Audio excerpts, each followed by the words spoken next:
पुढची बातमी बघूया। दिल्लीमध्ये इंडिया आघाडीची सध्या बैठक सुरू आहे। राहुल गांधींकडून मोदी सरकारच्या परराष्ट्र धोरणावरती काही प्रश्न उपस्थित करण्यात आले। भारत अमेरिका करारामध्ये शेतकऱ्यांचं नुकसान झाल्याचं राहुल गांधींनी म्हटलंय। मोदी सरकारच्या विरोधामध्ये जनतेत आक्रोश आहे। सरकारने देशामधल्या तरुणांना धोका दिल्याचं वक्तव्य राहुल गांधींनी केलंय।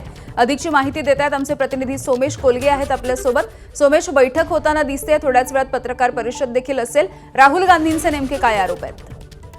राहुल गांधींनी म्हटलेलं आहे की डिलिमिटेशन म्हणजे मतदारसंघ पुनर्रचनेच्या विषयावर ज्या पद्धतीने विरोधी पक्षांनी एकजूट दाखवली तशी एकजूट दाखवली पाहिजे। सर्वात महत्वाची गोष्ट म्हणजे राहुल गांधी असं म्हणाले की जर परिस्थिती अशीच राहिली तर 1 वर्षभरामध्ये पंतप्रधानपदी नरेंद्र मोदी नसतील। राहुल गांधींचं खूप मोठं विधान आहे। सध्या एनडीएचं सरकार आहे, पण तरी सुद्धा राहुल गांधींनी इंडिया आघाडीच्या सर्व साथीदारांना विश्वास दिलाय की वर्षभराच्या आत नरेंद्र मोदी हे पंतप्रधानपदी नसतील। त्याशिवाय इतर आत्ताच्या इराण युद्धावरती भारत सरकारने कोणती भूमिका स्पष्ट केलेली नाही। अमेरिकेसोबतच्या डील विषयी कोणती भूमिका स्पष्ट केलेली नाही।